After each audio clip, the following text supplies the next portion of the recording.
Well, my parents kicked me out, so I had to live on the streets. So I became a prostitute. At 14? Tricks at 14. I'm trying not to pass any judgment. However, oh, go for it. This is super fucked up. There's this conception with straight guys, I'm friends with a lot of straight guys, that they're Neanderthalish, that they're knuckle dragging, that there's no inner life inside of them, which is so fucking weird because that's not true. Gay men, we are very expressive and emotional. Straight guys, they don't understand the purpose of emotional intelligence. Like, why should I go in there and figure this out? Women complain that women don't support each other. Gay men are terrible with gay men sometimes. They're so cunty. It's funny, but then it's like, okay, can we I would not expect that at all. Oh, it's a whole shtick. What the word man means and woman means for a lot of the world is going to need to equate a certain way of physically and emotionally acting. Like, my body moves this way, I'm physically sort of categorized this way. But for gay people, there's much more of an open field to do that. It's more like you can be that expressive and open. Once you try to kill yourself and you don't succeed, you never try again because you realize how badly you didn't want to die, how badly you want to live. It gets better was to give hope, don't give up. Mm-hmm. But the words don't mean anything until you experience hopelessness. My mother, she killed herself, so that's always haunted, so she took her life, and my grandmother was schizophrenic. But this whole amalgamation of madness that was all around me, it's all I knew. And then I saw ordinary people, and I thought, oh, I felt like I shouldn't be here. Mm-hmm. I feel like guilty for being alive. It's like, why am I alive? I shouldn't be living. What's the point?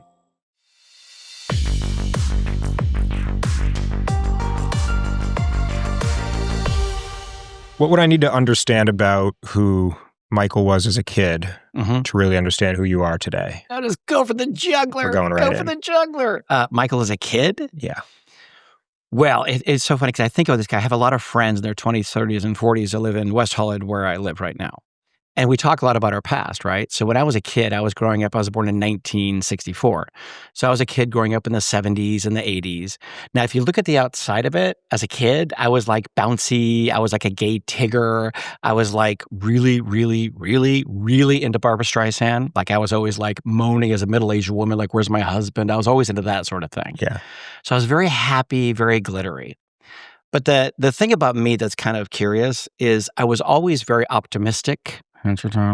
Always very buoyant, but there was a secret life as a kid that no one really knew about with me. And you said I can say pretty much anything? Anything you want. Okay. When I say these things, people are like, TMI. I've been told by acting teachers, famous people I won't mention, that tell me about yourself. And I'm like, well, careful what you ask for, because the truth is, when I was a kid growing up in Seattle, Washington State, and then I moved to New York where I was supposed to be, lived there for 33 years. I was socialized as a New Yorker. Why are you supposed to be there? Oh, because that was the only place that I could be myself. Like, I always heard my whole life, what are you really feeling? What are you really thinking? You're too much. You're too this. You're too that. My whole life, right? And I'm not like this to be performative. It's just kind of like who I am. I've always been like this. I've always been expressive, as they say, extra nowadays. But that's always like been something that a lot of people have tried to stop me from being. So when I was a kid, I was very bouncy. I was very happy, but I had a secret double life when I was a child. And you have to remember, the 70s were very sexual. Like, the 70s where everybody was fucking. Like, we were hardly dressed. Everything in the movies, everyone was fucking. So, but I had a secret little life. So my childhood is my mother, she was mentally ill. She had borderline personality disorder. We didn't know what to call it then. She was a nut job. She was funny. She would hear voices. We just thought she had a shtick. It was my mother. My grandmother was schizophrenic.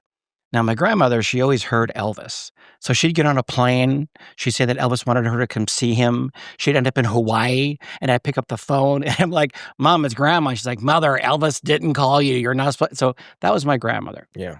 So I had this fabulously schizophrenic grandmother, and I had this crazy mother. But what my mother was she was wonderful, fabulous. Like, I think she helped to make me sort of the gay creature that I am, but also like kind of, she was crazy erratic. So she would be sweet, but then she was very abusive in ways that we don't really talk about now. Mm. So what happened was, and I thought what ways do you not talk about now? Was she abusive? So I was like her lover. My father resented me. My father was a family psychotherapist, and he was a very, very sweet man from Montana. And my father didn't know what to do with me because I think he knew that I was probably, on the homosexual spectrum somewhere there was a kid. So he was he didn't know what to do with me. But my mother was crazy. So we had this great sort of crazy life together. But I always used to like be really close to her, and she used to tell me secrets. And I remember when I was 7, she said, "So you need to know some things about my childhood. So your grandmother's kind of a nut job. You know that, right?" And I said, When you were, I'm sorry, how old? 7. 7. So I was 7. And then she said, and she was having an episode. It's hard to describe. So my mother was very funny, very gregarious, very witty, very into Hollywood, all that stuff. And then this thing would come over her. Her eyes would turn dark, and she would kind of like everything would get heavy. She'd get a headache, and then she would pull me in close to her, and I have to sit really close. And she would say to me, "So you need to know about your grandmother. You need to be careful with her." And then one time she told me at 7, and I just sort of didn't think much about it. I had no idea my childhood would basically echo what she saw as a girl. So my grandmother was the town floozy, they called, back in sort of Idaho, back, I guess, in like the 30s. And she used to have sex with strange men in front of my mother and make her watch and say, "This is what it's like with men. This is how you have to treat men." Now, I was 7 and I thought, oh, well, this is just how mothers talk to their kids. I didn't realize this was probably not normal. Well, at 8, I started to have affairs with men in the neighborhood, and I didn't think anything of it at the time. Well, then as I got older, about 11 years old, I got a fake ID, and back then you could write away for a fake ID that said I was 18. I don't know how could an 11-year-old pass for 18? This is what I'm saying. Sure. I mean, there's a limit, right? Yeah. But I do think because of what happened subsequently, I kind of had a weight to me as a kid. Like, I'm very, my natural essence is this, but I've seen some pretty dark shit. So I've got a gravitas to me, but I've got a lightness. I'm kind of this weird combination, which is why I get the blended sexuality thing. Mm-hmm. So one day my mother took me downtown Seattle. It was the very first Starbucks, and she used to love Starbucks. She's like, "Oh, you have this coffee, and 2 minutes later you want to take a shit. It's the best coffee on the planet." So we get coffee, but we passed these porn theaters. I used to love these porn theaters. Something about them just attracted me. And every time we'd pass, there'd be like, John's outside, pimps outside. They're like, "Hey, kid." And there was something about this that kind of excited me as a kid, and I didn't know why. Well, I got this ID. So then I said to my parents, I said, "I'm going to go study." Well, I didn't study. I went on the bus. I went to downtown Seattle, and I started to turn tricks in these theaters. So I had all this allowance money for like, so I'm getting money from these tricks, but I'm buying candy. I'm buying comic books. So it's like Leave It to Beaver meets a porn movie, So I did that 11, 12, 13, 14. And as this was happening, I knew my parents were going to find out at some point this was going on. And so the biggest thing, particularly in the 70s, was they always used to say, my mother used to say to me, she's like, "Mike, I'm going to talk to you about something." And I always thought she'd find out that I was gay. You sent a bunch of notes, and you were asking like sort of how I found like, I don't know, it was like balance or meaning or purpose or something you wrote I thought was really classically, I was like, "This is really smart." Like he weren't, that little conversation you had, you compiled with the notes. I was always surprised by that. And I thought he asked me a question. It was, so what happened was I was with Brian, who's a real person. We've since connected. He's in Seattle. And we ended up making out at my parents' house, of course. My parents found out. And when they found out, they kicked me out for being gay. You were how old, and how old was 14. Brian? Oh, he was 15. Okay. And so they kicked me out. And they said my mother was incredibly hysterical. She won a Tony for the performance. She flopped on the ground back and forth. What are you going to tell the people? Pulling at her hair. I mean, why do I feel like that's almost the classic story of how parents find out about their gay teenage son, is they catch him making out with another boy who's the same age? Yours could have been a lot worse, no? What do you mean? Yours could have been a lot worse. They could have walked in on something a lot more aggressive. Yeah, they could have walked in on the fact that there was a older man in the neighborhood that I'd been with since 8, they could have walked in on that. Yeah. But the thing, the classic line was, she said, "How could you do this to me? What did I do wrong? What are we going to tell the neighbors?" It was like right down the pike. And I kept saying, "No, I'm straight. No, I'm straight. I'm dating this girl. I'm dating that," because I was dating girls in high school. Well, when we finally, I admitted I was gay. Then they kicked me out. Why do you use the word admitted? Well, because you didn't want to. The terror of being gay back then it was worse than a serial killer. Being gay was considered the most shameful thing. You had to hide being gay. There's nothing worse than being gay. And it was the ultimate thing. My parents later would say to me, you can never have family. You can never have kids. You're always going to be ostracized. No one's ever going to accept you. And there's a thing today. It's okay to say like, hey, fag. I get a lot when I walk down at the Grove. Oh, we're pretty gay today, aren't we? Today, 2025. Now, you wouldn't say that about anybody else, but you can say it about gay people still, right? I have a true conviction nowadays that the one thing that people don't really know what to do with is gay men and their power.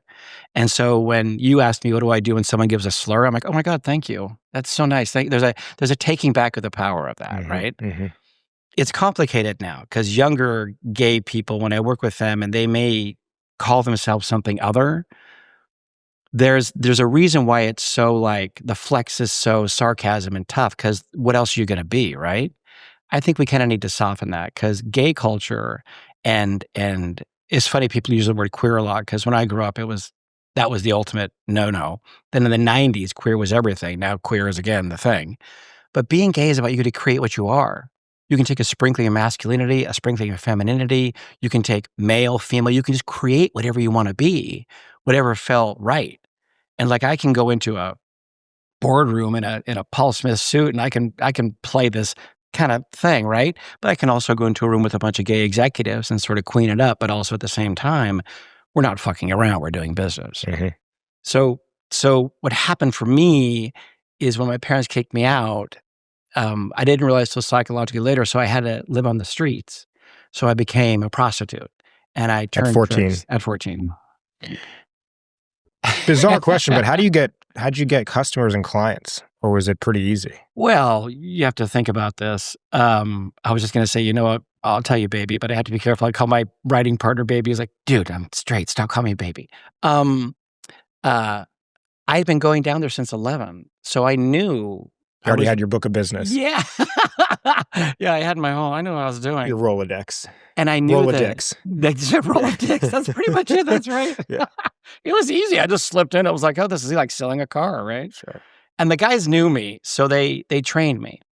So this one guy said, I told him the deal. Was like, yeah, what else is new? Let me guess, your parents kicked you out. I had a duffel bag over my shoulder. They're like, yeah, we have a place you can stay at. So I stayed in Capitol Hill in a house. And at night I'd go down. And they dressed me in, the trashiest outfit, Were these openly gay men? Were these married straight men? Oh no, these were like other kids who were other prostitutes on the street. Interesting. Like there's one guy named Angel. He was the one that sort of hooked me up. He showed me how to wear clothes, how to walk, how to talk. What about those who were hiring you though? Oh well, that was the trick. And he said, so the way you get business, as he said, if someone's a John or if someone's a cop. What's a John? A trick. Like a guy that would pull up in the car that would take you on a date and you'd go fuck for money later, right? Was you always when you got the car, you had to stick your tongue down their throat. And the cops would pull back and freak out, but the Johns would lean in, and they always smelled like, corn nuts and regret. And it was like, that was my childhood. And I did that for a while, and, I was very good. Were you aware? I don't want to, I'm trying not to pass any judgment. However, I'll go for it. This is super fucked up. And there's a reason that I'm 61 and reinventing myself in Los Angeles. It should not take this long to get here. What that mother with her sexual, physical, emotional abuse, me having intercourse at 8, what that did to me, it literally tore my heart in half. And did you know at the time that it was? No. What was your sentiment about it at the time? I was living it. I didn't fucking know what was happening. I just knew that I was on the street, having sex with men. And we're talking it was Seattle. So I'm in the back of a truck with hay in my ass. And they're heading off to the ranch later on. And then I'm in a condo. And then I would have rich men here, repeated dates. Finally I went back to my parents' house because I couldn't keep doing this. And I finished high school, but I had to stay in a camper in the backyard. They said, we can't have you in the house because, the gay thing.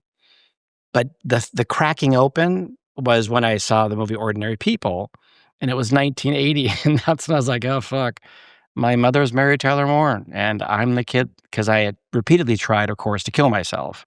After that happened, I was very suicidal. It was a whole. I couldn't get out of bed when I was a kid. I didn't know what was wrong with me. How old were you when this was going on?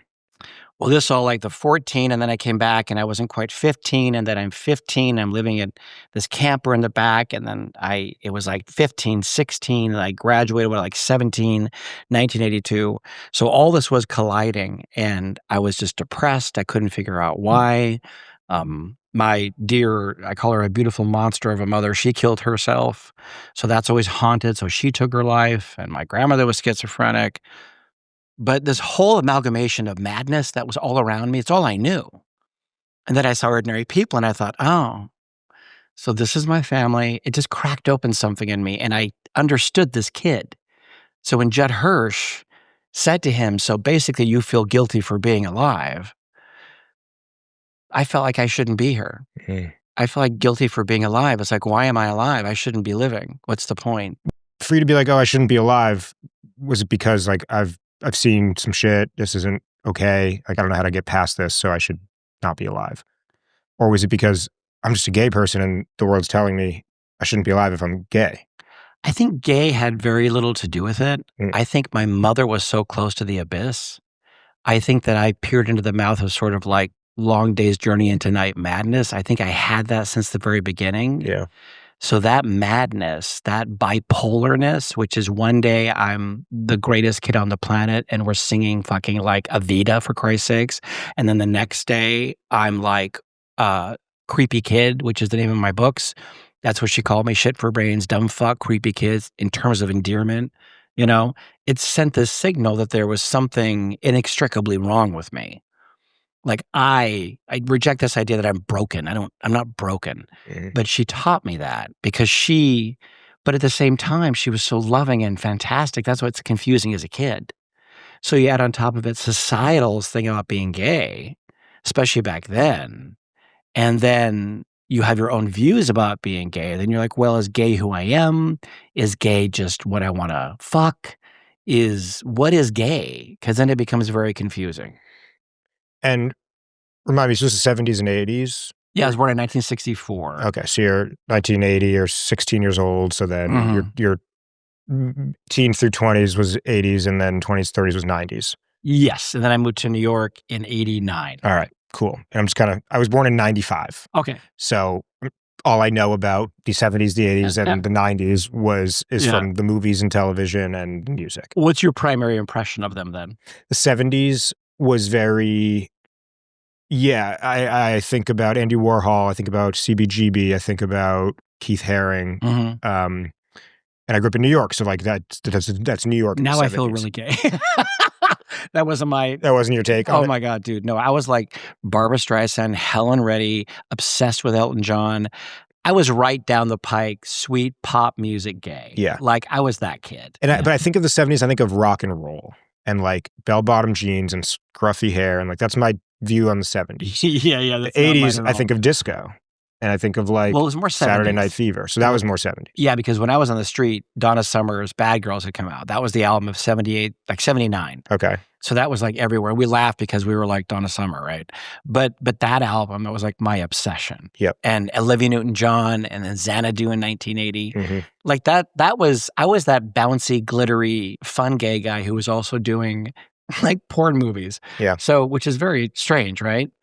But that's the great part about being gay, is that we take the darkest things and we create the most fantastic, beautiful creations out of them. And I've talked to so many gay people who have been through so much shit. Yeah. It's not resiliency. It's too soft of a word. It's like, how can I take this lead and turn this into gold? Why is this horrible thing that happened to me, which is basically rape and aid? What is this gift that I got from this? What is this amazing thing? And what it brought me is, who am I to judge? Who am I to judge anyone?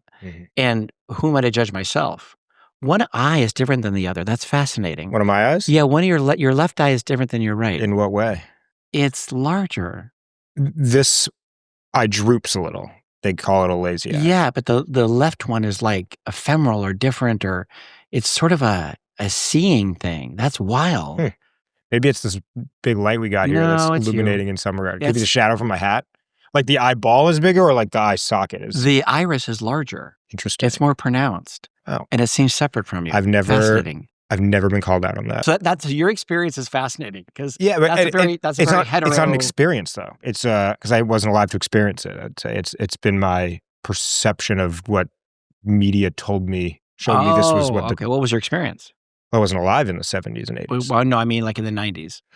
I was 5 when 2000. Oh God. So I don't have really a 90s experience. High and tight. Yeah, I mean, yeah, 70, even like 60s, 70s, I think very like Woodstock, psychedelic, Yeah. stuff like that. 80s to me felt more electronic, like the beginning of electronic versus acoustic. That makes sense. Afros versus like that was long more hair. 70s.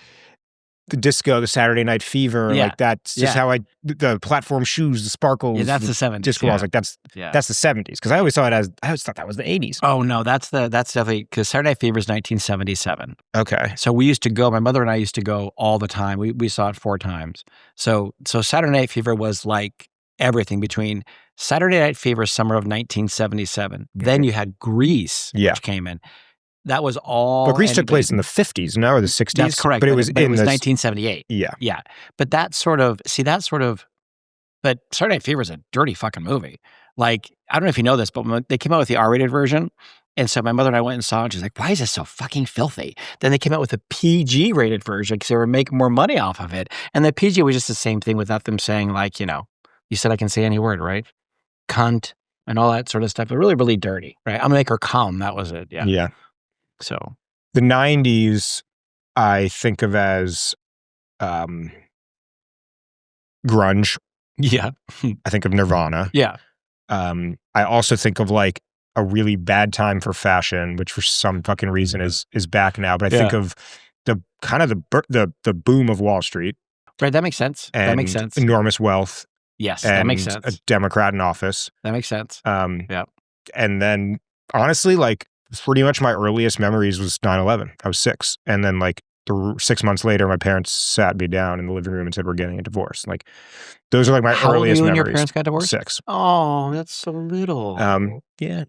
Glad it happened. It's a good thing it happened. Okay, but that's little. Yeah. That's really young. Yeah, I was young. I vividly remember 9/11. Of course you Day do. of the divorce, moving into my dad's apartment, like all that stuff. Oh my God. Well, hold on. Back up. Did you just say 9/11 was the day they got divorced? No, it was 9/11 was September 11th. They got divorced in, like they told us March of 01. Okay. Or actually, I know it was March. They told me because it was right around my birthday, and I don't remember which came first. If it was the March before or after 9/11. But either way, both happened in the same year when I was 6. Right. Pretty big year. 6 in New York. So little. That's too little. Yeah. I don't know. Is that where your weight came from? My weight? Mm-hmm. Your heaviness? Your seriousness? Parts of it. Yeah, that because you've got a very serious thing to you. I also have a very goofy side as well. I know, I love that. It's hysterical. I don't know if it comes out on this pod much. Well, because the analogy of you being a lesbian. Sure. Yeah, I can say it. You being a fucking dyke. Yeah, you got the sweetest dyke face on the planet. Oh, thank you. Appreciate that. The mustache helps this week. The mustache so helps. The mustache and the helps. eyebrows are on point. The second person to tell me that recently. No, you literally cannot let anyone fuck with those eyebrows. Don't go to a threading salon. Diana Cohen, who founded Crown Affair, was the first person to tell me she's right. I had nice eyebrows, and I'll take it from her. And you should take it from a homosexual. Thank you. Yeah. They're very good eyebrows. The other day I saw them, I was like... I do pluck a unibrow out like every week. I have a unibrow if I don't pluck it. Yeah, I can see, and it's plucked differently with the bigger iris, too. That's fascinating. That side right of your here. face is fascinating. Yeah. Right here. Yeah. What could I do better? You need to pluck a little bit to the other side. Okay. Yeah. I'm a Virgo, apparently. I don't know what this fucking means, but apparently it's something. Yeah. Okay, fun. Do I keep the mustache? Oh, 6. That's the next question. I'm partial because, of course, I grew up in the 70s and 80s, so mustaches are very hot. It's very sexy. What I would defy you to do is like get rid of the stubble. I would get rid of the stubble. This is 24 hours in, I'd say. Really? Yeah. That's not Normally bad. I have just a full Actually, that's clean. not bad for 24 hours. I also have very light facial hair, so this. Yeah. If this was black hair or dark hair, it actually would just look thicker. When did you go bald? Yeah. When did you go bald? Yeah. You hesitated. It's a That's whole very thing. funny. I noticed when I was 25. Yeah. And my hair was like yours. Yeah, Actually, big and exact same haircut, but Yeah. dark when I Yeah. was 25. Yeah. And I saw a photo of me that someone took candidly, and I was building mountain bike trails, so I was like down Lesbian. on the ground, very lesbian. Or lesbian. And I saw the beginning of the crown, the Ring of Fire. Yeah. And it was like Ring of Fire. Is that what you call it? Yes, I called it that. That's a prophetic. It was That's not good for your ego. Ring of Fire. It was the smallest, most minuscule amount of starting to lose your hair. My dad, completely bald. Yeah. Vin Diesel style. Yeah. My grandpa on my mom's side, bald. Yeah. So I was just like, I kind of knew always I had no chance. And, Yeah. and my dad lost his hair, I think at like 35, 36. And I Okay. was 25 when I started it. And so I remember Okay. very vividly, it's the beginning of COVID. I was staying at his house. So I was living in New York City and I had to get out of the city. Yeah. And I saw the photos and I'm like, upstairs, I don't know what to do. I'm online looking at hymns and keeps and all the different fucking minoxidil things, thinking like I might need to start doing this. Yeah. And I walk downstairs and I'm like, and I go back up and I walk down. I'm like, hey, Dad. And he's on the couch on his iPad. I'm like, can we talk? Oh my God, it's so serious. This is so serious. It was like it was like serious. a little kid walking down at night when they just pissed the bed and they know they did something wrong, but it's not really a big deal. And took a crap and something else and ate the dessert and when they gotta, shouldn't and left no cookies. Right. And Yeah, they gotta it's really like bad. show up and be like, hey mom, I threw up. Like it felt like that. And I was fucking 25. Oh. And I was like, hey Dad, You probably felt 6 again. can we talk? Yeah. And he's like, what's up? He didn't even like look up from his iPad. And I was like, I think I'm starting to go bald. And he takes his glasses off and he puts his iPad down and he goes, take a seat. Like he had been, I could tell immediately this was at the time he was 55, a 55-year-old man who had spent 55 years waiting to have this conversation. Like he was ready. The pat. Take a seat. It's like, I have a few things to share. Number one, you're not. You have a ton of time. Mm-hmm. So relax. Mm-hmm. Number two, if anyone in your life thinks any differently about you because you're bald, they don't deserve to be in your life in the first place. And I'm like, that's a man who has come to that conclusion over the course of 30 years on his own and was very willing and ready and able to say that line of wisdom. Is that where you got your kindness and your gentleness? He is not that gentle. Where did you get your kindness and gentleness? You're a gentle giant. Thank you. It's honest. I'm from New York. I would say definitely more from my mother. Is she kind? She's extraordinarily kind. Oh, is she alive? Yeah. Oh, that's nice. Yeah, she's terrific.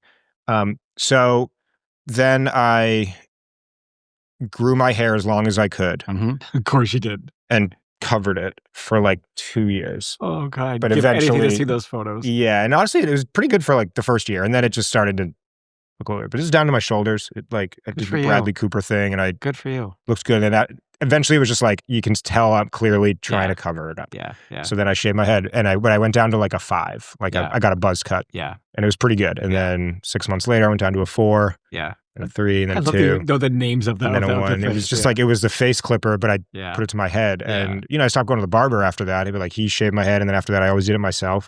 Well, let's see the shape of your head, because my ex is bald too. Yeah.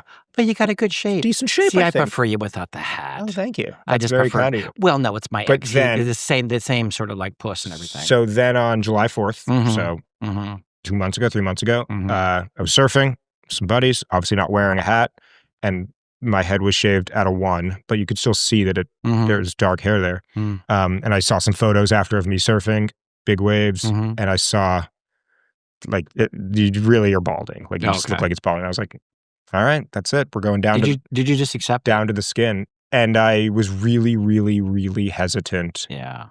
I mean, we're talking 5 years of like the beginning, and then finally it's like, now we're really gone. And I was so nervous. Yeah. And then I just did it. I just went down to the skin and I went to my co-working space the next day and I went up to a buddy of mine who's bald. And I was like, yo, dude, and I took my head off and I was like, he's like, what? And I was like, fully bald now. He's like, bro, I'm sorry to break it to you. You fucking been bald. Like, you look no different. And That's great. that was the takeaway. It was like, That's the only one who sees it is me. Yeah. But then I felt it was a good feeling, but that's a really perfect word for it. It was invigorating. It was freeing. Good word. The right word will come back to me and I'll just throw it out in probably a half an hour. Mhm. But it was like I finally just did the thing that I was so afraid of and actually wasn't that bad. And now I was like very empowered about it. Mm. And then I started to have all these bald dudes come up to me and like welcome me into the club. They were like, dude, nice haircut. I was like, dude, that just did it a week ago. Like, this is awesome. And I love being bald. I love it now. Because it's like, this is literally as raw and naked as I possibly could be. And like, That's right. And to like feel the acceptance and have people like you tell me it looks good. The mustache and the bald head is a weird combo. Why? It's just a bold combo. I think so? I don't know. I think it's a lot. I've never had this before. You think it's a lot? Why do you think it's a lot? I think it looks creepy. Creepy? Oh no, that's the feel opposite. like I no, look not at all. creepy. No, not at all. That's ridiculous. No. But I'll tell you what, Movember, Yeah. Mustache November, I'm doing this. It's a show about men's mental health, and that's for men. Yeah. And my girlfriend was like, you got to do the mustache. Yeah. It's like, it makes you seem more fun, and you got some character, and like playful, and you have a sense of humor, and like an adventurous guy who doesn't give a fuck, and like that's hot. And I was like, all right, let's do it. Kind of like it. Yeah. It's kind of fun. Yeah. Kind of adventurous. It makes sense. So, it makes sense. Anyway, it's nice to have a gay guy tell me about my appearances. That's kind of cool. Oh, well, we're honest. It's honest. But You're of course, honest. I've always dated Jewish guys, so it's great. Why is that? I don't know. Do you want to hear a very funny bit that I've been working on? My ex-husband's Jewish. And right now, if you're seeing this right now, Andrew, go ahead. So the bit is, this is the world famous mohel. For those listening who don't know what a mohel is, the mohel is the guy who you hire when you're Jewish to do the circumcision, the bris on your on a baby. Thankless job. So the idea is he's the best. Right. He's so good. Right. And he's a celebrity mohel. Like he's on the cover of LA Times magazine, like whatever. He's a good looking guy. He's so good that he's got a 15-year wait list. And so parents will have their kids wait till they're 15, basically, to get circumcised. Sometimes a 20-year wait list. He's that good that he's like sitting down with basically young men, circumcising That's a good them. gig. It's a great gig. That's a great gig. I want that gig. Well, I don't know if I want that gig. Yeah. So that's the SNL bit about the world famous mohel. That's very funny. So I'll tell you what, though, when a gay guy says to me, I only date Jewish men, I immediately go like, oh, you must prefer a circumcised dick. I do. There was a person recently. This guy he was European, and we were together. I said, "Oh, look at that little peekaboo." I wasn't really like, it wasn't really my thing, But yeah, I never thought about that. But it's always like, my exes, all the guys I've always dated. I was going to convert recently, and then I met these rabbis that were just so mean. I'm not going to say where, but I decided I was going to wait a little bit and figure that out. But yeah, I've always dated Jewish guys. I don't know why. Actually, I do know why. It's always like, I've always found in Jewish culture, it's always direct. They don't hold back from getting into a discussion. They're always willing to get down to the bottom of things. They want to talk. They're fearless. And I just, hot as fuck. And also just the sweetest people on the planet, right? All my mentors have also been Jewish from New York. Well, Italian too, but Italians, Very similar roots culturally, how we look at family and and I've never had much family, obviously. I had Francis Farmer from Mother Joan Crawford. It's so funny that you asked about how different it's in LA. I said I had Joan Crawford's mother. They're like, really? You were related to her? And I'm like, oh my God, it's a metaphor. Really? We're gonna go. It's not so literal. LA's so fucking literal. It drives me crazy. But yeah, it's always been the Jewish guys, and I don't know why. That's good. Yeah. So nice little divestiture into the bald head. It was great. Yeah. Thank you. And the one eye. And the eye. Fascinating. Yeah. The left side is what again? So my right eye is twice as strong as my left eye. Well, hang on, but what is it? Which one's that? This is the cerebral, right? This is the intellectual, the logical. I actually don't remember. I know one side is so that one's like crazy, huge, and receptive, and that one's a little bit stunted, like you just said. Then. So this is like a -3 in my contact lenses. This shows. Is almost a -6. It's fascinating. No one's ever said that to you. Well, people are always about. When I was a kid, I had to wear an eye patch on this eye to strengthen this eye. It didn't work. Yeah, it didn't work. I just had an eye patch over my glasses. And I have astigmatism and I'm nearsighted. So like my eyes are all fucked. But they actually are getting stronger, which is weird. I went to an eye doctor like a year ago and they were like, your prescription's actually improving. Like, we don't see that ever as you're growing up. Yeah. That's interesting.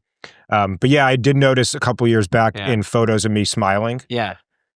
That one of the eyes droops a little bit. Do it again. And that one's a little bit more open and that one's a little more closed. Yeah. I'm telling you, it's a whole fucking thing with you. There's a whole fucking, I don't know what it is, some sort of psychic thing, but we should understand what the left side is. I think the left side is I don't know what it is. kind of makes sense. I do have this like balance, but it's an ebb and flow between type A and type B. But it's changing though. Like you're sort of melding in the middle. You know what I mean? I can see it. It's kind of like I can see the disparaging sort of things for like, safety and protection and all that. Yeah. But something's happening where you're sort of meeting somewhere in the middle. I can see it. Like just talking with you. How I met the guy outside the house is not the guy I'm meeting here. Yeah. Like this is like this is like, this is a great guy. He's just a good guy. He's just sort of goofy. He's sort of fun. You know what I mean? He's a mensch. You'd hang out. You trust him. You know what I mean? You talk. And then before you kind of like, I could see the sort of way you were like running the show, whatever. It's very different. That's fascinating. You know how a lot of huskies have 2 different color eyes? No, but their eyes freak me out, but yes. They're creepy. They're creepy. But and I don't know this. I'm actually going to look this up tonight. I'm going to probably deep dive on it. But Yeah. there's a whole thing about like dogs that have different color eyes spiritually, or like they mean something in the world. There's a whole thing. That makes sense. Maybe I'm that guy. I don't have different color eyes, but they're different sizes. The middle is bigger than the other, which is strange. I've got enormous eyes. I was at this networking event last night. One was like, "My God, your eyes are huge." I used to hear that a lot anymore, but I don't think I have huge eyes. They definitely didn't strike me as big eyes. As huge, right? No. Like overwhelmingly. I mean, they huge. can get big if you. But like, and many times I'm not exactly, look, demure. eyes are the I'm window opposite. to the soul. So Right. maybe you have a big soul. LA, that's the thing about Los Angeles. The eyes here of some people are absolutely stunning. Sometimes the lights aren't on and nobody's home, but the eyes are stunning here. And eyes in LA, I don't know what it is. People are so beautiful here with their eyes. It's really amazing. There's a lot of nice things to look at here. People, places. There are, but it's all personas, the persona, it's all people's personas. That's the thing about LA. The personas and egos here are so pretty, you don't know who you're meeting half the fucking time. Yeah. It's like, I don't know who I'm meeting. It's like, am I meeting the persona? And the worst thing is when they think they're the ego, their persona, and don't know who they are. That's a problem. Yeah. Like, so I've been dying to ask you this question, or some version of this. Really? You've been holding off. You've been holding on this long. This is probably a good segue into it, and this is probably going to set us up for a whole bunch of sub questions. Okay. I love it. I love the way your brain works. You already see this category. Are you like an Excel spreadsheet sort of guy? No. Really? It's more like whiteboard and like sticky notes, but Excel spreadsheets really, spreadsheets really stress me out. It's just not, it's just there are some parts of me that are very type A, and that's not it for me. Ultimately, I thought I was more type A. I'm more free form because I'm kind of manic, so that kind of works. But anyway, continue. So I'll do my best to word it. It's a strange question, but what I'm trying to really understand is, my mission in general, but of course with the show, is to really understand what it means to be a man. Yeah. Masculinity. And that's changed a lot in the last century, let alone even 10 years. The last 2 years. Yeah. And so from the second we met, and in the last month leading up to this episode, and even the last half hour we've been talking, or however long it's been, what's it like growing up as a gay man, being a gay man, but in the context of being a man? I can only imagine that's been something that you've grappled with or wrestled with since you could think. The most fabulous thing about being finally like who I really am, and who you meet now is who he is everywhere. I don't change who I am anywhere I go. The most fabulous thing is when I meet the biggest homophobia, the biggest judgment about gays comes within the gay community. But it's also very funny and very cunty and very mean and very spirited. Like, oh, isn't she just a whole thing today? Look at that. Like, we always change genders and stuff. But there was a thing where it's sort of like, there's a withholding. There's like it's like you can't be fabulous. Like I was with a comic recently, this woman, and she said to me, you're the most like flamboyant gay I've met. And I'm like, you must not know many gays. And I thought to myself, wait a minute. There's sort of this lo-fi way of being in gay culture. Like if you're more flamboyant, more effeminate, more expressive, you're sort of less of a man, right? And also not as sexually attractive. So what you see is a lot of guys at the gym that look just like you. Right? But the minute they open their mouth, Skittles fall out. And it's like, why are we presenting this one thing and not being the amalgamation of all of it? But the great thing I think about culture with men right now, be whatever version of a man you want. It doesn't matter what version people are. The question is, what version do we think expresses who we really are? And I think as gay people, we have to remember who we are, because society wants us to have a version of them that makes them comfortable. And I'm not here to edit myself for other people's comfort. The minute I do that, though, I'll always get pushback.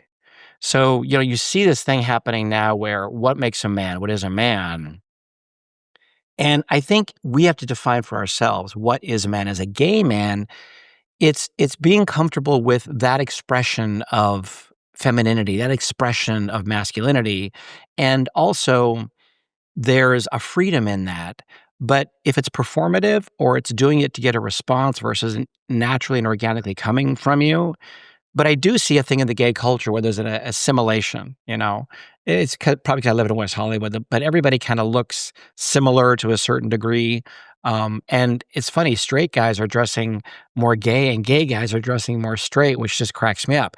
Like, straight guys are now dressing in 3-inch inseams with their, like Frank and Beans hanging out. Then you got, like, gay guys dressing in, like, big clothing. I can't figure it out anymore, but I think that's kinda cool.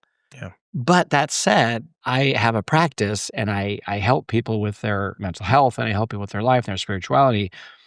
I meet a lot of guys, a lot of straight guys that are very much, I am a man and this matters, where I go to this men's seminar, I lift logs or I do arrows or I beat my chest. And I'm like, great.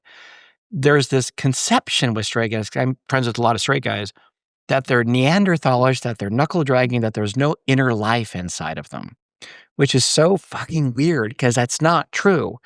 I've just found a lot of gay men, we are very expressive and emotional. Straight guys, they don't understand the purpose of emotional intelligence. Like, why should I go in there and figure this out? But there's a huge reservoir. Why is that a sexual orientation thing? That's what I mean. That's what I mean. Because there seems to be, with gay culture, a permissiveness to sort of be more expressive. But there's a straight men have just as much of an ability as gay men to touch into the ephemeral, the other side, the things that have no words, the spiritual aspects, right? I've always been sort of perplexed by why there's a stoicism that exists with certain men that they equate with masculinity versus an expressiveness that is not so masculine. But I know a lot of straight guys who are extremely expressive and effeminate in many ways. And I know a lot of, well, not a lot, but some gay guys who are a little more stoic. So how that is for the label of, I mean, look, I've been studying spirituality for a very long time to get my shit together. Yeah. The labels confuse me still. I mean, I was in Fire Island in the 80s, fucking anything that moved. I mean, I was on the streets of Seattle. It's 70s, fucking anything that moved. Trans men, straight men, women, whatever. The labels, our obsession with that right now, I don't quite understand. But I do feel what the word man means and woman means for a lot of the world is going to need to equate a certain way of physically and emotionally acting. Like, my body moves this way, I'm physically sort of categorized this way. Without those labels, you got to decide, well, what defines that? And I don't want to go down the route of all these things that are happening now about you're born a man, but that's too big of a canvas. But for gay men, I do think the freedom to be and create who you want to be, I do think that's directly related to spirituality and God. And I think that that's for any person. But for gay people, there's much more of an open field to do that. It's more like you can be that expressive and open. But I do see that when I'm my expressive self and I'm gay and I'm bedazzled and flamboyant, I do see some of the looks and things, and it's like I'm almost not taken as seriously. But then they start to talk with me, and I'm like, oh no, it's you're pretty, I'm all of that all at once. I can be very effeminate and gay and bouncy and disco and whatever, but I can sit here and talk about theological thought. I can talk about philosophical thought. I can talk about psychology, Nietzsche, Freud, Maslow. You want to go there? Great. It's not one or the other. It's this amalgamation of all. And it just sounds so ridiculous when this sounds stupid. Sounds really dumb. Okay, so I'm going to say it. I do think, though, it is just, there's either fear or love, right? I know it sounds reductive, but we love being polarizing now. We just love our extremes right now. But I do think just being a little more loving, a little more kind and compassionate, and just, we all know this. If you're judging someone else, it's because you're judging yourself. This is not, I mean, hi, take steno in psychology, welcome to Stanford, undergrad. This is not complicated.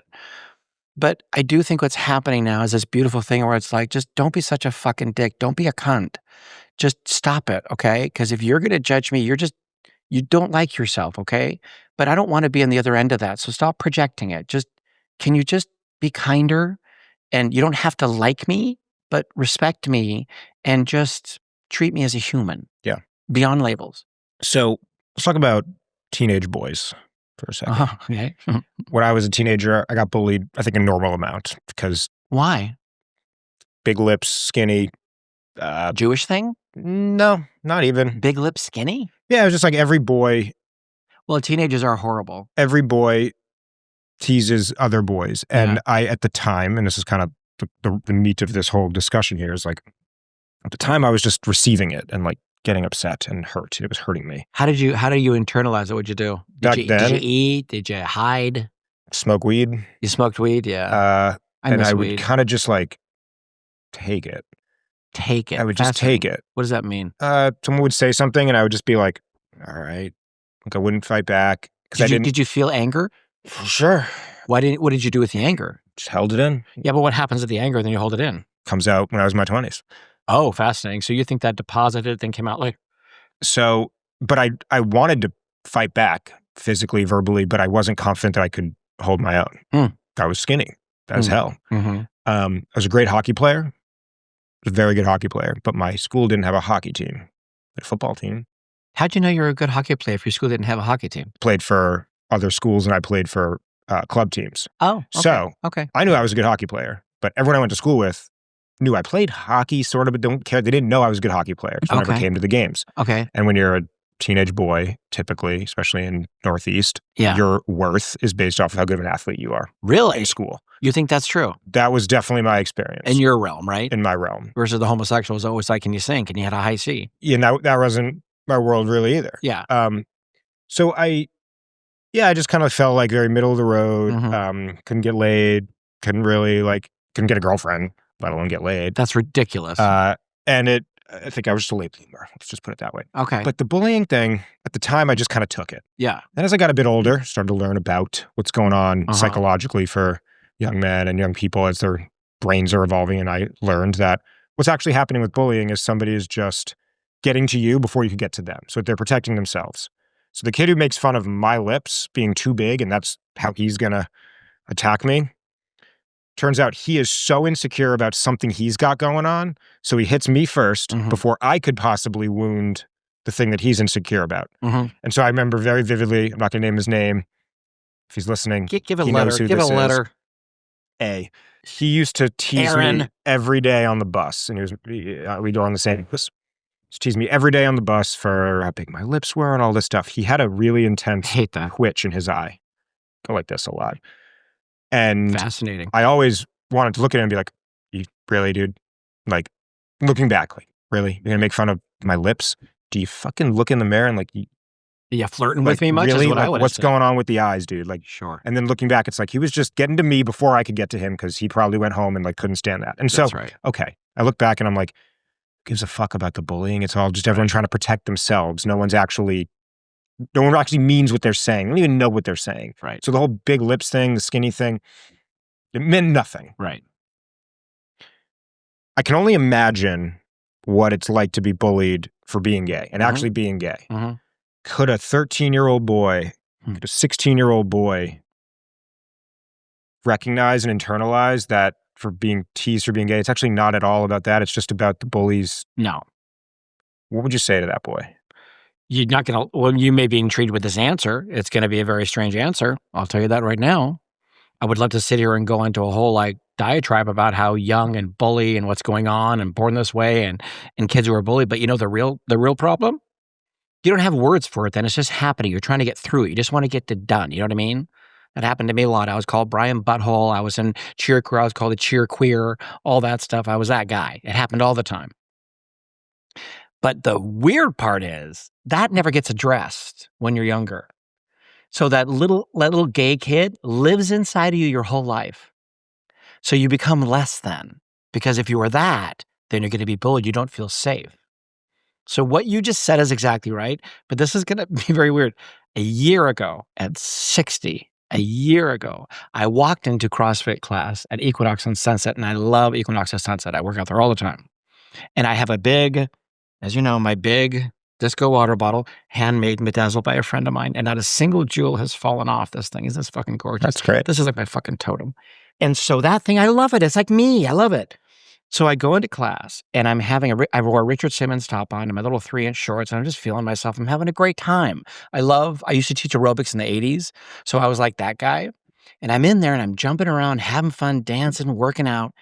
And I look in the mirror and I see these people just sort of looking at me, and especially, you know who you are, some of these girls in WeHo, it's like, not a nice Alexis. It's like, okay, that's very nice. And I'm like, okay, you need to stop. So they're all giving this Alexis sort of look, it's just like, and they walk out with it, And I went home and I cried. And I thought, I'm 60 and I'm crying. Why is this bothering me? 23-year-old girl. Fucking, Yeah. oh my God. She's just like, whatever. And her Alo and her Lulu. And she's like really upset. And her Brandy with an I. And she's like to spin all the time. And she has a BBL. Anyway, whatever. Not judging. Really, I'm not. Anyway, so I was crying and I called my kids still. I have so many girlfriends, but not them. Girls and I are like, Kiki, we're great. We're fine. And so I go home and I call my best friend in New York and she's like, oh. She's like, you fucking homosexual. You're crying over this. She goes, you want me to tell you what's going on? And I don't know how long I have told you this. When I was in a relationship, I used to dress up as Wonder Woman and go get, I always laughed and said, don't you want to be the kind of queen that just dresses as Wonder Woman and gets bread and milk? So I'd go and dress up as Wonder Woman and go to the bodega and get bread and milk and come back and take my clothes off. I thought it was normal. They used to mock me, make fun of me. You're too gay. You're too outrageous. You're too out there. So I became a very presentable homosexual. I assimilated. I did all that, right? Then I finally realized, yes, this is part of me, but I've also got a fabulous side to me. So I'm crying, going, why am I upset? She's like, when are you finally going to get it through yourself? That when you're doing that and just really being you without trying to get a reaction or performative, there's something about them that they can't let go of and be that side of themselves. So they are just not comfortable around you. And they could be threatened, but the question is, why do you fucking care? What do you care? Like, no one cares. And then she said the expression on her face. She's like, honey, you're playing to an audience with their back turned. Just do what you do. So I went to bed. I'm like, thank you. Very upset that the eye cream had gone because it's very expensive, La Mer. So I go to bed and I get up and I'm like, fuck it. So I get up and I wear my bedazzle. I go in there. And sure enough, that day I met 4 people that have become my best friends in LA. And they were like, I love this side of you. You're so much fun. And they know that I'm smart. They know that I'm quick. They know that I'm witty. They know that I'm gravitas. But they also know I love to be fabulous and jump around and do stand up and help people with their books and coach people. But it's the inner kid. It's that little kid it's that little kid inside who as an adult we have to return to, and we have to say to him, I'm sorry I've abandoned you. I got your back. Mm-hmm. No one's ever going to hurt you again, and you're fucking amazing. And to really have that relationship with ourselves, that's what I realized is what it's about. And it took until 60.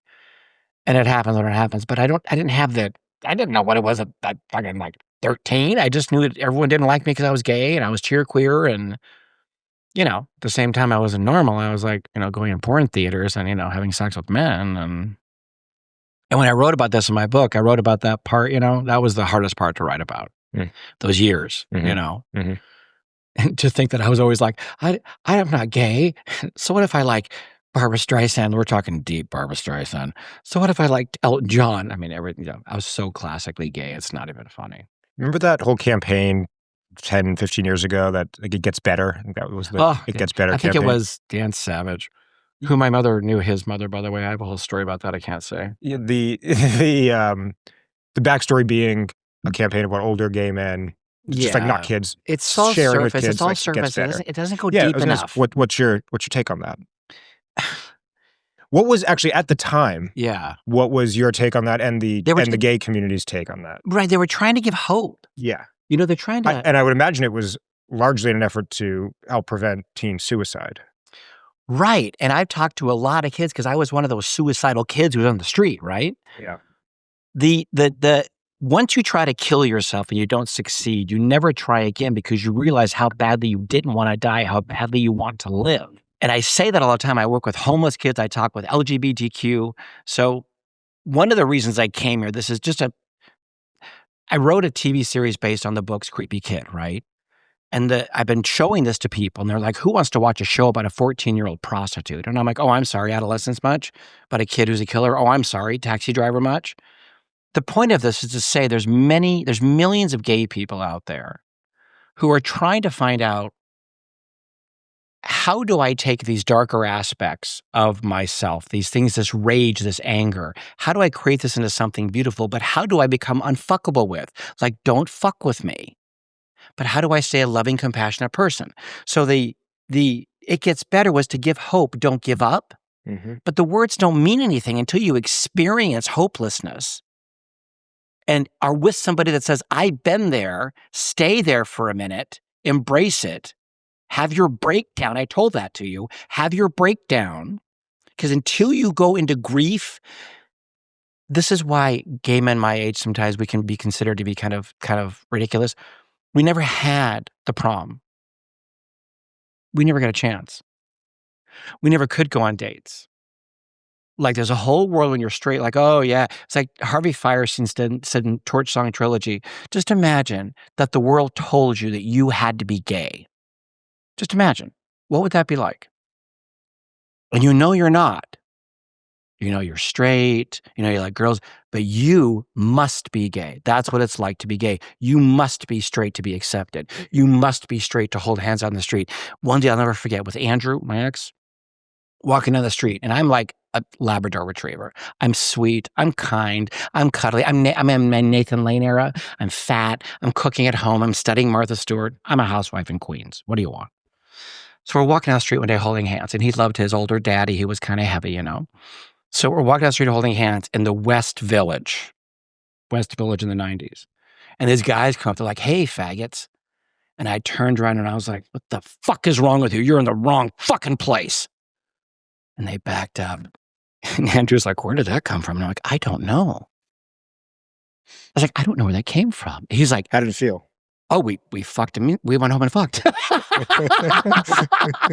It's the Larry Kramer rage thing. I feel rage when constructively channeled and implemented is a creative force, but not to the detriment or the suppression or the fucking calling out stuff we love to do now, or the whole, like, do better stuff. It doesn't work. You tell someone to do better, they're going to do the opposite. It's not how people function. But if you come from that place of authentic power and are in that place of rage as a creative force to lift other people up, right? Rising tide lifts all boats. So that's the part of gay culture, queer culture, that I'm like, yes, we're the amazing entertainers. We're fabulous in the arts, sure. We're great in business. We're great in architecture. We're great at all these things. But there's also a rage underneath us that is the bedrock of creativity that helps other people claim their power back. And it's the last thing people expect because, we're gay. We're so sweet. We're so funny. We're so nice. We're so understanding. How does it present oftentimes for you or for friends? Passive-aggressive, cunty shit. Like fucking living in West Hollywood is like living in the back lot of Mean Girls, and it's not fun. It's good in the movies, but it's this cunty thing that gay men, it's like women complain that women don't support each other. Gay men are terrible with gay men sometimes. They're so cunty. It's funny, but then it's like, okay, can we I would not expect that at all. Oh, it's a whole shtick. It's a whole shtick. What's the, maybe they're judgy, very judgmental, especially in, West Hollywood. I love a lot of my girlfriends, but some of them are like, just, they don't even notice you. You don't matter to them. But if you talk with them, they're sweet as pie. It's this whole bullshit facade thing. And that's the thing with social media I can't stand either. This whole thing. Like, a good friend of mine, he's running a brand new fitness business. Amazing guy from Staten Island. We do what we can, right? And so he's in Staten Island. I said, where are you from? No, say you're from the city. Just say you're from the Upper East Side. Sure. Yeah, Staten Island. You ever been to Staten Island? Yeah. Yeah, so. I ran an errand there once. You ran an errand there once. I took an Uber Eats there once. Yeah. He said to me, he was in a car with his couple going to the Hollywood sign recently. Very well-known influencers. They're a couple about love and compassion and connecting and growing your relationship, right? And he said he'd never been around a couple that fought so vehemently in a car. They were screaming and fighting. They get to the Hollywood sign, they step outside. Okay, so here I am with so-and-so, and we believe in always talking to... Yeah. It's that shit. It's like fucking just, and I realize we have to do that as a commodity. It's a business. Like when I was talking and you faded out for a second, what were you thinking? When? Just a second ago. You fade out and then thinking. I was actually thinking about a video I saw. Yeah. That was like a parody on that. Yeah. On TikTok. Yeah. It was like high school aged couple and they're fucking screaming at each other.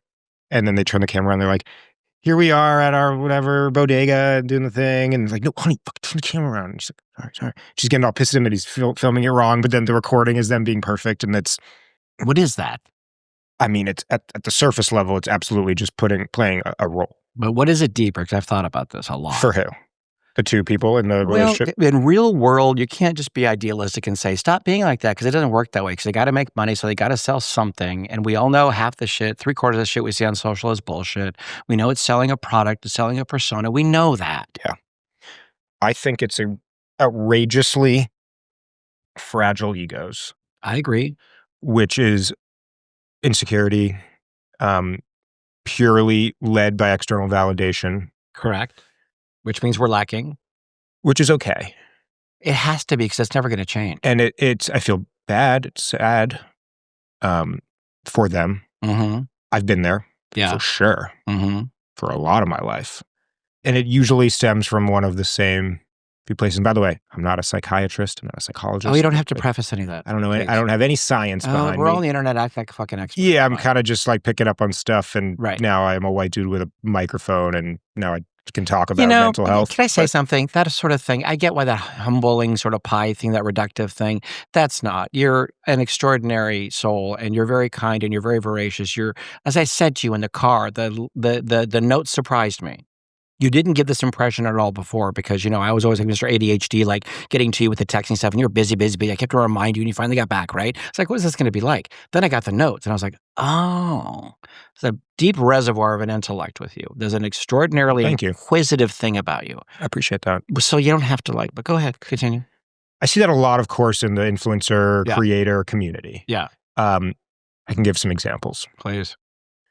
I know a lot of people who personally, very close friends, acquaintances, and everything in between, who have a lot of followers on Instagram or TikTok. Tens of thousands, hundreds of thousands, millions. Some of them genuinely tie all their self-worth on how they view themselves into that follower count. Some of them could give a fuck how many followers they have. It kind of means nothing to them. Either way, they're still very confident and happy with who they are. And you could tell if you ask them, if Instagram were to get banned tomorrow and you lost all your followers, there's no more account, how would you feel? And some of them are like, I could care less. I don't really give a shit. Nothing really would change. The only difference is how many people just see what I'm going to keep doing or not. I'm going to keep doing the same thing, though. Some of them are like, I'd be crushed. I'd be ruined. Like, my whole life would be over. I'd lose everything. Like, what? I'd lose everything. Okay. And it's just like, okay. I don't want to pass judgment, but like, that sucks. That sucks, in my opinion. Is it up to me to help them work through that? I don't know. No, not necessarily. I don't think so. Unless they like ask me to help them or hire me to help them or something. I don't know if I'm the guy for that. Maybe this podcast can. We talk about it on lots of episodes. So, okay, maybe sort of am. That's my take on it. I remember I had most of my life not very many followers at all. And I was talking about this actually earlier today with my therapist. I was like, I had 1,000 followers on Instagram, just like people I'd actually met over the years, and they start to collect a little bit. And I really wanted a lot of followers. I was like kind of peacocking a bit, doing the work for a decade, like putting out content and trying stuff and telling the story and, but what I wanted was what I thought the followers would lead to, like brand partnership deals and more opportunities, and I'd be taken more seriously, and like it would all lead to just a bigger, better life. No different than why people really want a lot of money, because they think it's a tool that'll get them a lot more. And then not that like blatantly, but I just went through then a transition, a chapter where I kind of stopped giving a shit what other people thought of me. But then I entered years where I really was just looking at myself. Mhm. I had to prove, first I had to prove something to others. Mhm. Then I realized I have nothing to prove to anyone. I only have to prove things to myself. Mhm. And I'm at the end of that chapter, maybe I've just finished that chapter, because now it's like I have nothing to prove to even me too. Like Mhm. it's not what it's about anymore. Now I'm Mhm. on to the next thing. That Mhm. was my teens into my 20s, and now in my 30s, I think will be like there's nothing to prove. It's just Mhm. about like enjoying the passing of time and like Mhm. being proud of myself or something. Mm. I don't know. Figuring that one out. Mm. So almost overnight, like let's call it the same week Mhm. that I think I fully like graduated the chapter Mhm. of needing to prove something to me or to others. Mhm. I had 3 videos go viral as fuck, and follower count went through the roof. Mm. Like within 3 days, I went from basically 0 to 100,000 followers across a couple of accounts. Mm. And I got all these messages from friends, from family, from acquaintances, from people I'd never met, comments, DMs, texts, in person. People are like, congratulations. Mhm. How does it feel? Like you did it. Mhm. This is amazing. You should be so proud of yourself. How does it feel? And I thought about it, and I didn't know what to say. Mm. And finally, I really reflected. Mm. I turned around, and eventually, after like a week of thinking about it, I was like, it feels like nothing. Mhm. I don't give a fuck. Mhm. Like I've been doing the same thing Mhm. for 10 years, but now all of a sudden people care. Mhm. And so then I started wondering, what came first? Did I get all the followers and then I shed this needing to prove something mentality? Mhm.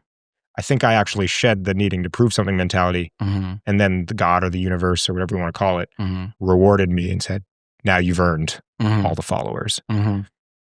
Kind of like when you stop caring about the money, Mhm. all of a sudden that's when you get rich. We Yeah. hear these platitudes a lot. They're not platitudes. I think they've been watered down. I think they're actually very big truths. But I think what you're saying is a huge thing that I think I've talked about this a lot, but we don't understand this. It's the idea of what is an ego? Where does ego come from? How would you define ego? Well, first, I've been inordinately obsessed about this, and I've tried to explain this to people for like a decade now in my work, because I would say these things and I would just parrot what I had read. Because my father was a family psychotherapist. So my mother is abusing me. I'm doing all these secret things on the side. And my father is not protecting me or saving me. He's talking about men and masculinity, but he is handing me all these psychoanalytic works. He's giving me all these books on Buddhism, Judaism, Catholicism, Nietzsche, Maslow. I'm getting like quantum physics. I mean, kids are on the bus reading Spider-Man. I'm reading Freud. I mean, I was a strange child. And so I'm Creepy kid? creepy, creepy kid. And so I'm reading these things, not knowing what I'm digesting. But then as I got older and I was like, wait a minute, why do I lack confidence? Why do I not believe in myself? Like, why am I considered to always be the guy with answers to help so many people out? And why am I around so many rich and successful people, but I'm not the rich and successful person? What is going on? Why am I always the star behind the star my whole life? Like for a while, I assisted Robert De Niro. Then I went to Jessica Lange. Then I've done a lot of, Woody Allen. I did a lot of stuff. I was like, what is wrong with me? What am I not understanding? So I thought, you know what? Let me dive into what my dad gave me as a kid. So I went back to those things. It was like a memory. And so I started to understand our addiction is to the mind as identity. We are not the mind. The mind on its own is spewing shit. And today we are overloaded with information. So our mind is going, and we're like listening to it unconsciously. And all the thoughts of the mind are the perspective of the mind, and they're the villain. Mm-hmm. Mm-hmm. The ego is created from the mind. It's a false identity, but it's a way to navigate in the world. One day it hit me, the ego's like fucking in the corner, like spanking the monkey and getting off on my pain. It likes me to hurt. It likes there to be a problem. It likes me to always suffer. It likes all these issues. So my identity is I really think I'm the ego. I really think I'm it. So I was like, well, what is Hinduism? What is Buddhist teaching teach us? Which I never understood. And then I was like, okay, if I'm the observer of the observer, if I witness me witnessing, I'm the witness of me witnessing. I'm not this. I'm this. Boy, talk about raw dog. Then I'm raw dogging it. Then there's no fucking condom. It's like, fuck this shit. This is too real. Oh, let me smoke up. Oh, let me drink. Let me do. But this thing is me observing this thing going, hey, look at me. You know what I mean? Mm-hmm, mm-hmm. So if this is me, what is the emotional experience of this? And it was funny. I was thinking, what would be a very smart thing to say to you today? But today I was like, I'm be clever. It's not very smart or new, but Chris Evans, the actor who played Captain America, Yeah. he was on a thing where Eckhart Tolle, who I think Eckhart Tolle's like the dude, right? He was on another 10,000th thing with Oprah Winfrey or whatever, and he was talking about being, and I studied him for many, many years, and I finally understood what being is. Chris Evans had a tattoo. He was on the thing talking about and it's something to the effect that if you don't find a place to find stillness in your life, and if you don't experience that stillness, you'll never know who the fuck you are. So then I heard the expression, be in the world, not of the world. And then I thought, is that doable? So to be is to not listen to the mind's incessant chatter, but to be here without thought. So where do you receive the words from? That's an interesting thing, right? What is this? Where is that? And then to be is to be in the world, but I'm not reacting to anything. I'm not blaming how I feel on what's happening in the world because my mind has thoughts about this, but that's not true. So things just are. And that's when suddenly I had panic attacks for years. I went to the ER in the Hell's Kitchen 46 times one summer with panic attacks. No exaggeration. I couldn't figure out where they were coming from. They were coming from the trauma in the body. This is true. Somatic work is real. But it was coming from my attention, unconscious attention. What are you thinking? I'm doing my best to follow. Is this complicated? It is a little bit. It isn't? Okay, but I try not to make it complicated. So let's try this, actually. Here's a question. Okay. Everything you just described, and I got you pretty much till the Chris Evans part, I think. Okay, about stillness? Yeah. Yeah. But the element of like, you're here and you're here. Yeah, This yeah. is actually you. That's actually you. I hear it as don't believe everything you think, as a way that I digest that a bit. Start to observe that you really do believe everything that you're unconsciously listening to, not what you think your mind thinks. You're not your mind. How would you describe this to 11-year-old you? If your mind is going off and telling you bad things about yourself, it's a lie. Your belly and your gut tells you that you're good, right? And your belly and your gut tells you that Sally's just mean and angry about something that has nothing to do with you, right? Trust that. We are essential nature is beautiful and good and loving. That's back to the loving thing, right? But we don't trust that now because we're too smart. We have to deconstruct everything. We're too cynical. We're very bitter right now. We're very angry. We're frightened. We're frightened. So that's too reductive. That's not enough. Love, whatever. Dude, go back to the 60s. I'm good. It's too reductive. But that is it. And when you're still and observe your attention to the mind, suddenly you've been taking all your cues from here. So all the twitches, all the fidgets, all the impossible to focus, all the I can't not stop picking up my phone, all our mostly ADHD stuff, all our ADs, all that stuff comes from the fact that we're unaware that we're constantly listening to the mind. So being aware of being aware. So as for a kid, that thing in your head is a lie. There's a reason Stephen King's books are taking place most often in the mind. He's trying to call attention to the big lie. Is there anything that's not a lie? Us is I amness. Yeah. So if you just say I am. So just say I am. I am. That's it. Just I am. Don't listen to your mind. Just say I am.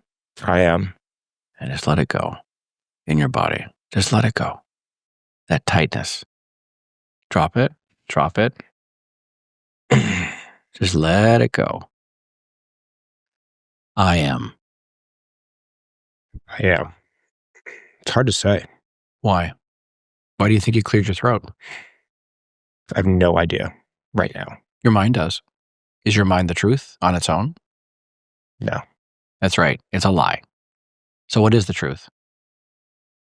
My gut, And your gut is a feeling of intuition. certainty. I wouldn't have said this a year ago. Definitely would have believed it, but I do kind of believe it now. I think it's source. Yes, Some call that God. you are God. I do believe that. It's true. So you create who you are. You create it. That's free will. You get to decide. But if it comes from an attention away from the mind, then it's a sense of I amness. It always is a creation of love, of balance, of peace, equilibrium. And until you find stillness daily, you can't hear it. And the last thing we're doing is finding stillness. We're filling the mind with too much information. Mhm. And notice how it's hard to sit still even as I'm talking? Yeah, Notice how you fidget? all day. Why is your body fidget?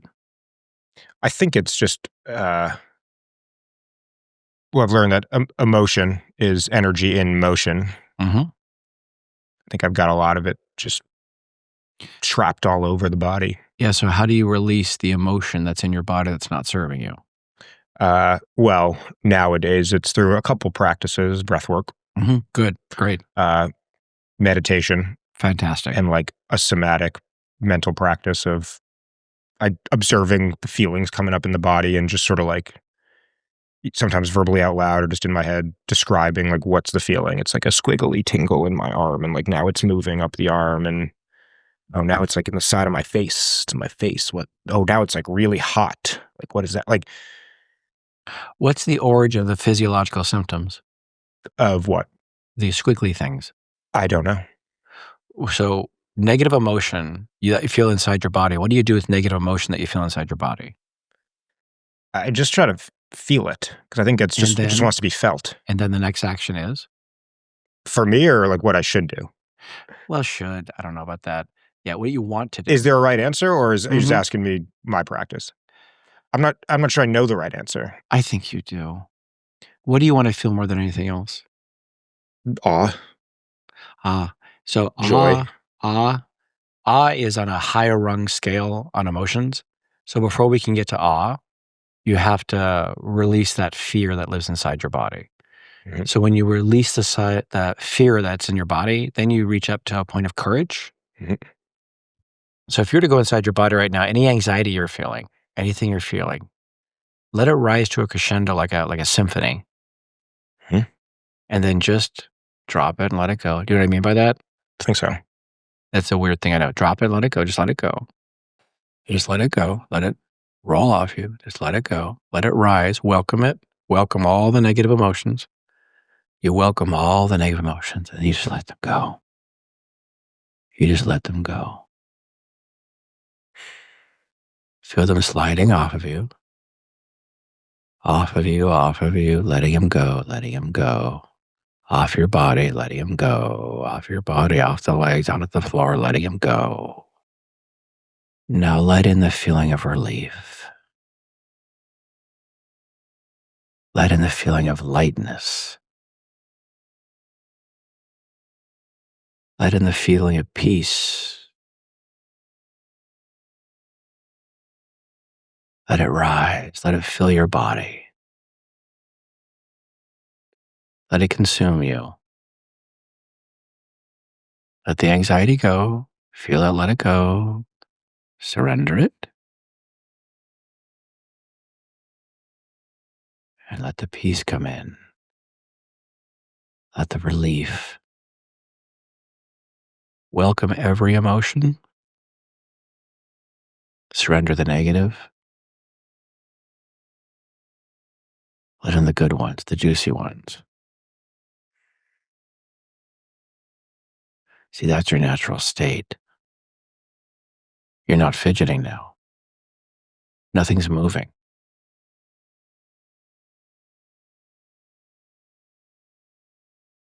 Negative emotions have lived in your body for so long that they've built like calcium deposits.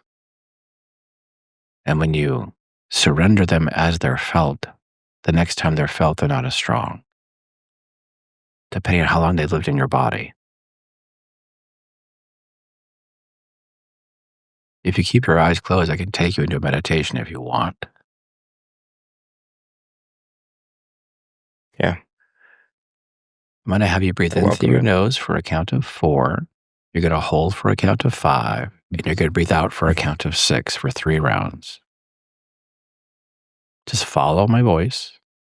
There's nothing you need to do. So we're going to breathe in through your belly. Don't breathe in through your chest.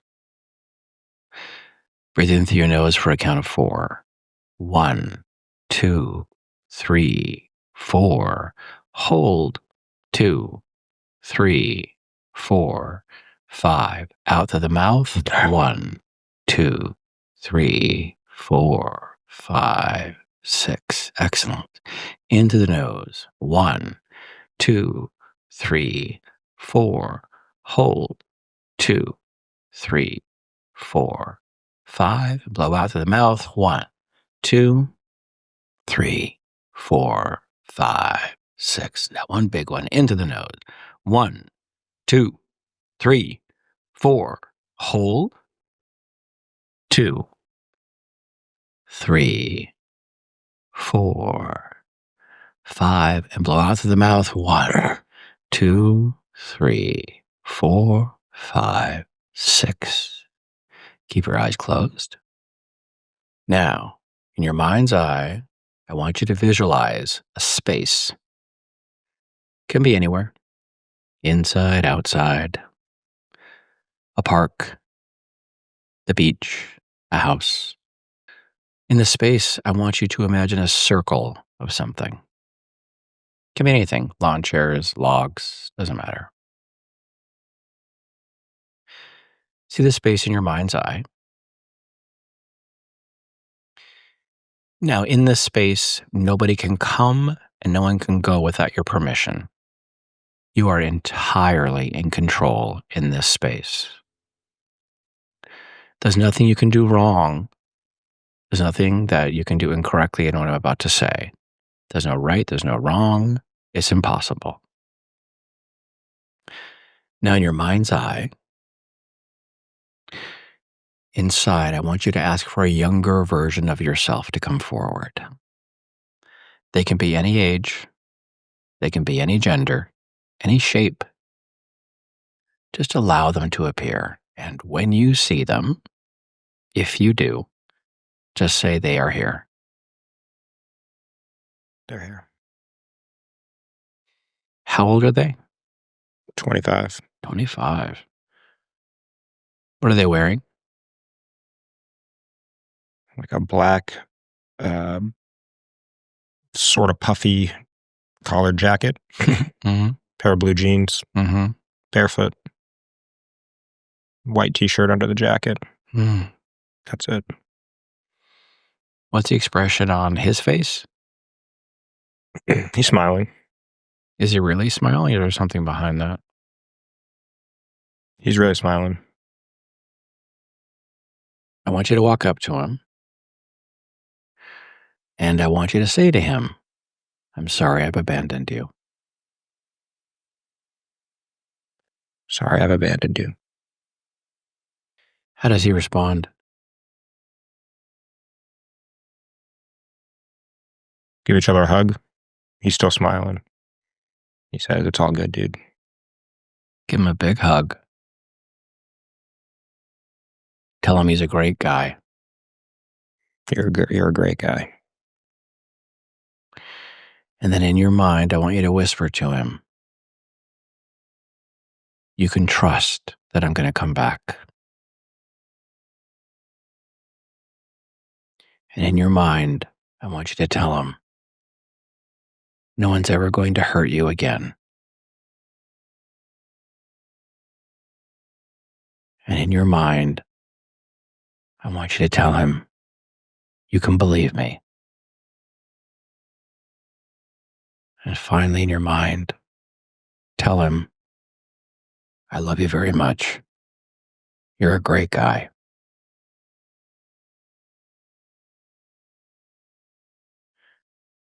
Break your hug from him. What's the expression on his face? He is crying. Ask him, why is he crying? Listen for the answer.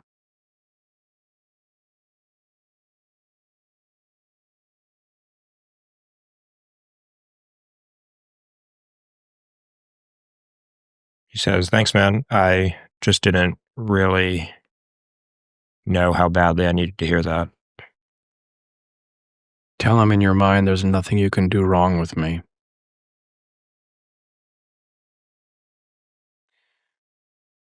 Tell him in your mind, we turned out great.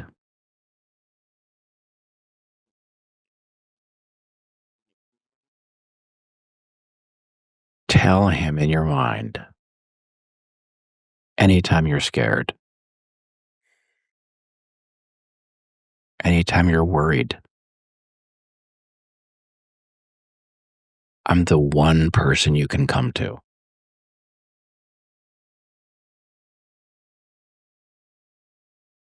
And then tell him, and really mean it, I love you exactly as you are.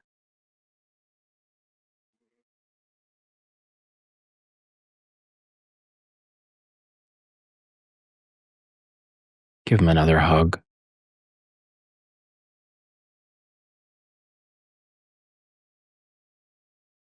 Release the hug and tell him to take off and have a great time. Keep your eyes closed. Watch him walk away.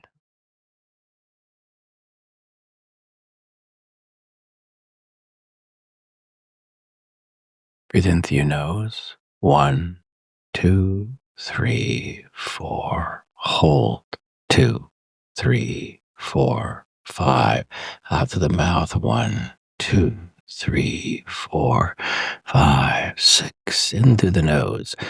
1, 2, 3, 4. Hold. 2, 3, 4, 5. Out through the mouth. 1, 2, 3, 4, 5, 6. Now big breath. 1, 2, 3, 4. Hold.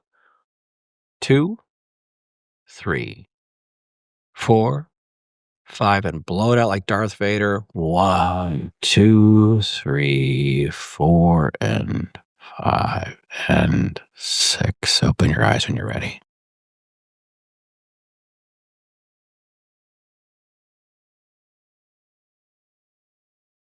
And just sit with us for a second.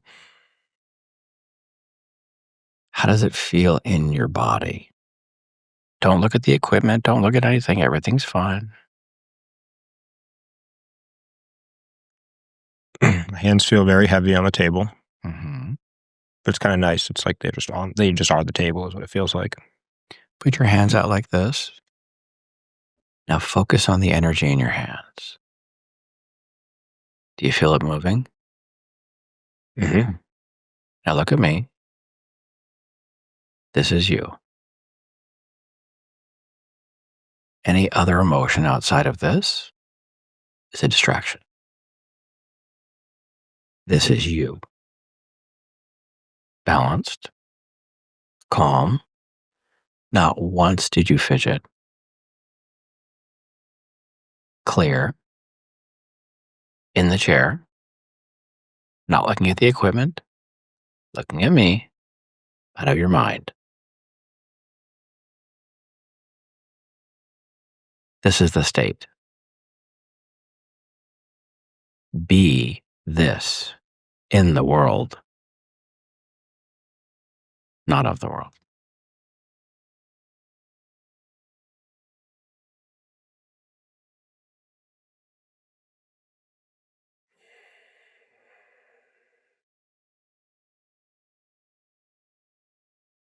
Feels nice, doesn't it?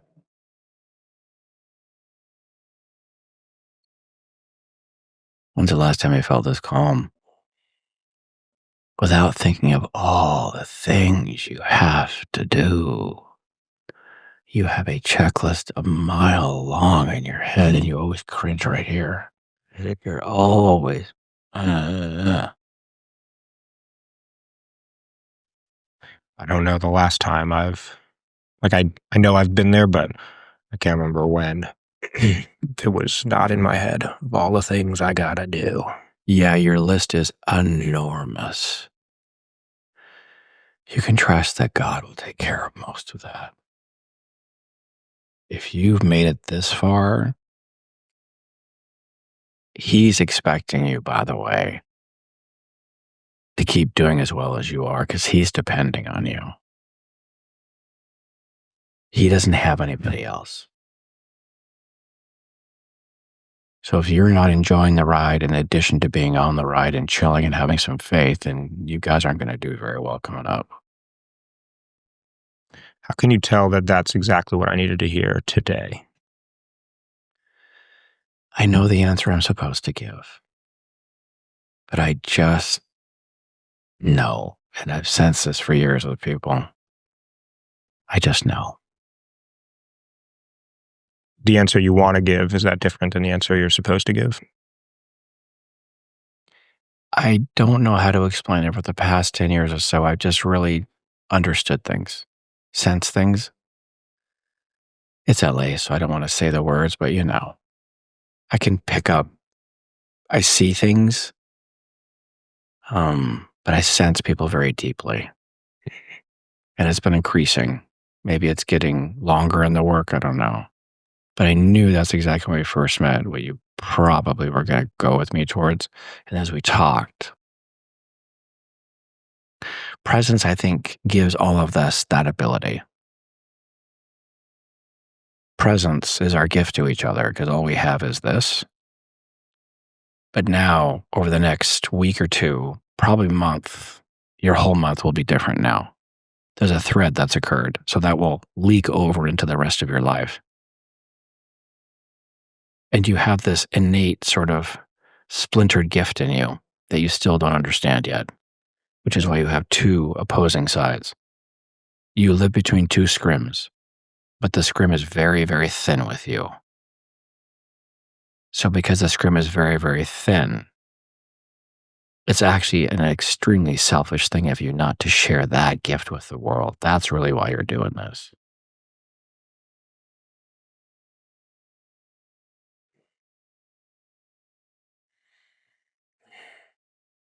Does that make sense? I think so. You don't have to process. We love to process. No, we don't have to process. Just experience. Mm-hmm. Just experience. I want to say thank you. So you just did. Thank you. Thank you for allowing me. Yeah. And that's why you're doing this podcast. To give people the gift of meeting themselves, to meet yourself again and again and again. But there is something about that schism with you that's fascinating. And when you really start to dive into that spiritually, you'll find a thing in you that surprises you.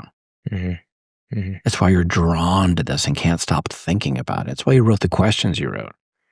You're a rabid intellect. You're a voracious intellectual.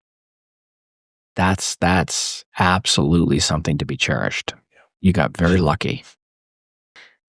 It's hard to receive that. Really? See, I don't really think that with you. I think you suspect that, and I think you're 2 seconds away from stepping into knowing that's who you are. I do think I suspect it. Yeah, I know you do. You know you're as bright as I know you are. It's not about being humble, and it's not about being authentic. It's about being that and then asking, what is it I want to create from this place? And then trusting. When you hear the whispers, you follow those whispers and then things happen. You follow this whisper. But you're meant to have a television studio, a recording studio. You're meant to run things, build things. I do know that you know what you have. And I do know that you know that any sheepishness does not work for you anymore. Mm-hmm. And I do know that you know these glimmers of things you keep getting are actually prophetic and where you're supposed to be going. I do know you know that. Mm-hmm. And you don't tell people and you see it all and you don't know quite what to do with it. I know it's extreme. It can be that big. I ask every guest this question. Mhm. I'm going to tailor yours a little bit differently. Mm. Whether you're young or old, gay or straight, tall or short, skinny or fat, black or white or green or blue, fucking anything. What do you think it means to be a man today? To be yourself. To remember who you are. First, I'm going to jump in real quick and say no one's ever answered that question that fast. Really? Well, we were so warmed up. I Yeah. mean, we just spent a moment channeling. What do you want? I'm as warm as that's going to get connecting to anyone. I mean, Yeah. I don't have to think. You just have to speak. Be yourself. Why?